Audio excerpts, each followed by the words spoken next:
CM DCM DKShi ಜೊತೆ ಸುರ್ಜೇವಾಲಾ ಸಭೆ ನಂತರ 2 ಕ್ಷೇತ್ರಗಳ ಮುಖಂಡರ ಜೊತೆಗೆ ಮೀಟಿಂಗ್ ಅನ್ನ ಮಾಡ್ತಾರೆ. ಕೆಪಿಸಿಸಿ ಕಚೇರಿಯಲ್ಲಿ ನಡೆಯಲಿರುವಂತಹ ಸಭೆ ಇವತ್ತು ಬೆಂಗಳೂರಿನಲ್ಲೇ ಸುರ್ಜೇವಾಲಾ ವಾಸ್ತವ್ಯವನ್ನ ಹೂಡಲಿದ್ದಾರೆ. ನಾಳೆ ನಾಯಕರೊಂದಿಗೆ ಮತ್ತೊಂದು ಸುತ್ತಿನ ಸಭೆಯನ್ನ ನಡೆಸ್ತಾರೆ.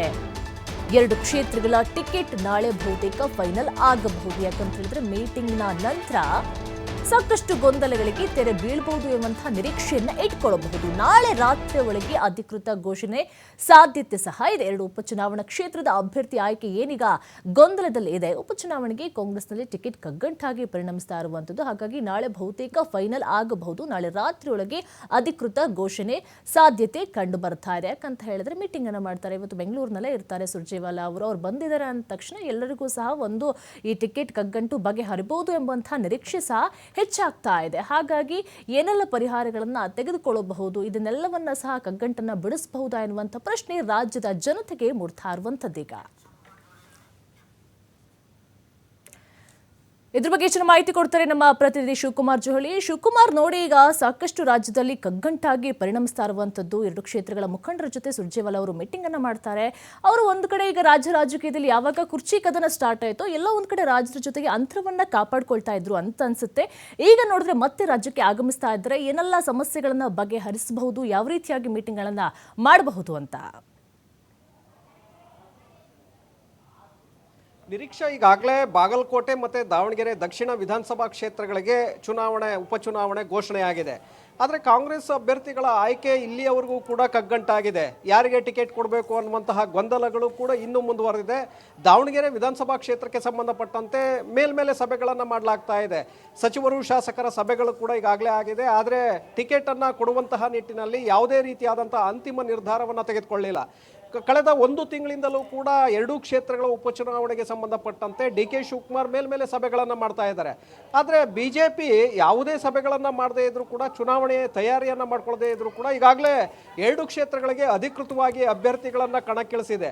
ಆದರೆ ಇಲ್ಲಿ ಕಾಂಗ್ರೆಸ್ ಯಾಕೆ ಇಷ್ಟೆಲ್ಲ ಸಿದ್ಧತೆಯನ್ನು ಮಾಡಿಕೊಂಡ್ರೂ ಕೂಡ ಅಭ್ಯರ್ಥಿಗಳ ಆಯ್ಕೆ ವಿಚಾರದಲ್ಲಿ ಅಧಿಕೃತವಾದಂಥ ಒಂದು ನಿರ್ಧಾರವನ್ನು ತೆಗೆದುಕೊಂಡಿಲ್ಲ ಅನ್ನುವಂತಹ ಪ್ರಶ್ನೆಗಳು ಸಹಜವಾಗಿ ಬರ್ತಾ ಇದೆ. ಮೊನ್ನೆ ಬಾಗಲಕೋಟೆ ವಿಧಾನಸಭಾ ಕ್ಷೇತ್ರಕ್ಕೆ ಸಂಬಂಧಪಟ್ಟಂತೆ ಮೇಟಿ ಕುಟುಂಬ ಸದಸ್ಯರಲ್ಲೇ ಟಿಕೆಟ್ಗೆ ಸಾಕಷ್ಟು ಪೈಪೋಟಿ ಇತ್ತು. ಉಮೇಶ್ ಮೇಟಿ, ಬಾಯಕ ಮೇಟಿ, ಮಹಾದೇವಿ ಮೇಟಿ, ಹಾಗೆ ಮಲ್ಲಿಕಾರ್ಜುನ ಮೇಟಿ 4 ಜನ ಟಿಕೆಟ್ಗೆ ಆಕಾಂಕ್ಷಿಗಳಾಗಿದ್ದಾರೆ. ನಮಗೆ ಕೊಡಬೇಕು ಅನ್ನುವಂತಹ ಡಿಮ್ಯಾಂಡನ್ನು ಇಟ್ಟಿದ್ರು. ಮುಖ್ಯಮಂತ್ರಿಗಳು 2 ಸಭೆಗಳನ್ನು ಕೂಡ ಅವರ ಜೊತೆ ಮಾಡಿದರು. ಕಾವೇರಿಯಲ್ಲಿ ಅವರನ್ನು ಕರೆಸಿ ಅವರ ಜೊತೆ ಸಂಧಾನ ಮಾಡುವಂಥ ಪ್ರಯತ್ನವನ್ನು ಮಾಡಿದರು. ಅಲ್ಲಿ ಜಗಲಿಲ್ಲ. ನಂತರ ವಿಧಾನಸೌಧದ ಅವರ ಕಚೇರಿಯಲ್ಲಿ ಸಭೆಯನ್ನು ಮಾಡಿದರು. ಅಲ್ಲಿ ಒಂದು ಅಂತಿಮ ಮಾತುಕತೆಯನ್ನು ಮುಗಿಸಿದ್ದಾರೆ.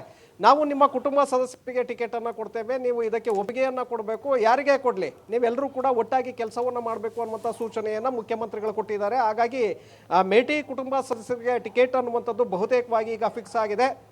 ಆದರೆ ಯಾರಿಗೆ ಅನ್ನುವಂಥದ್ದು ಗೊಂದಲಗಳಿತ್ತು. ಈಗ ಉಮೇಶ್ ಮೇಟಿಗೆ ಟಿಕೆಟನ್ನು ಕೊಡಬೇಕು ಅನ್ನುವಂಥ ನಿರ್ಧಾರವನ್ನು ಈಗಾಗಲೇ ತೆಗೆದುಕೊಳ್ಳಲಾಗಿದೆ. ಹಾಗಾಗಿ ಬಹುತೇಕವಾಗಿ ಸುರ್ಜೇವಾಲಾ ಅವರು ಇವತ್ತೇನು ಮಧ್ಯಾಹ್ನ ಬರ್ತಾ ಇದ್ದಾರೆ, ಸಿಎಂ ಡಿಸಿಎಂ ಜೊತೆಗೆ ಮೊದಲು ಖಾಸಗಿ ಹೋಟೆಲ್ನಲ್ಲಿ ಸಭೆಯನ್ನು ಮಾಡ್ತಾರೆ. ತದನಂತರದಲ್ಲಿ ಕೆಪಿಸಿಸಿ ಕಚೇರಿಯಲ್ಲಿ ಅವರು ಬಾಗಲಕೋಟೆ ದಾವಣಗೆರೆ ಕ್ಷೇತ್ರಕ್ಕೆ ಸಂಬಂಧಪಟ್ಟಂತೆ ಸಭೆಯನ್ನು ನಡೆಸಲಿದ್ದಾರೆ. ಅಲ್ಲಿ ಅಂತಿಮವಾಗಿ ಟಿಕೆಟನ್ನು ಫೈನಲ್ ಮಾಡಲಿದ್ದಾರೆ. ಇನ್ನೊಂದು ಕಡೆ ದಾವಣಗೆರೆ ಕ್ಷೇತ್ರಕ್ಕೆ ಸಂಬಂಧಪಟ್ಟಂತೆ ಕೂಡ ಸಾಕಷ್ಟು ಕಗ್ಗಂಟು ಇನ್ನೂ ಮುಂದುವರೆದಿದೆ. ಸಭೆಗಳನ್ನು ಮಾಡಿದರೂ ಕೂಡ ಫೈನಲ್ ಆಗ್ತಾ ಇಲ್ಲ. ಕಾರಣ ಶಾಮನೂರು ಕುಟುಂಬ ನಮ್ಮ ಕುಟುಂಬಕ್ಕೆ ಕೊಡಬೇಕು ಅನ್ನುವಂಥ ಬೇಡಿಕೆಯನ್ನು ಇಟ್ಟಿದ್ರೆ ಸುಮಾರು 85,000 ಮತದಾರರನ್ನು ಹೊಂದಿರುವಂತಹ ಅಲ್ಪಸಂಖ್ಯಾತ ಸಮುದಾಯ ನಮ್ಮ ಸಮುದಾಯಕ್ಕೆ ಈ ಬಾರಿ ಟಿಕೆಟನ್ನು ಕೊಡಬೇಕು ಅನ್ನುವಂಥ ಬೇಡಿಕೆಯನ್ನು ಇಟ್ಟಿದೆ. ಸೊ ಈಗ ಅಗ್ಗಜಗ್ಗಾಟ. ಯಾಕೆಂದರೆ ಒಂದು ಕಡೆ ಏನಾದರೂ ಶಾಮನೂರು ಕುಟುಂಬಕ್ಕೆ ಕೊಟ್ಟಿದ್ದೆ ಆದರೆ ಇಲ್ಲಿ ಅಲ್ಪಸಂಖ್ಯಾತರು ತಿರುಗಿ ಬೀಳ್ತಾರೆ. ಅಲ್ಪಸಂಖ್ಯಾತ ಸಮುದಾಯಕ್ಕೆ ಕೊಟ್ಟಿದ್ದೆ ಆದರೆ ಶಾಮನೂರು ಕುಟುಂಬಕ್ಕೆ ಅನ್ಯಾಯ ಆಗತ್ತೆ. ಆಗ ಲಿಂಗಾಯತ ಸಮುದಾಯ ತಿರುಗಿ ಬೀಳುತ್ತೆ.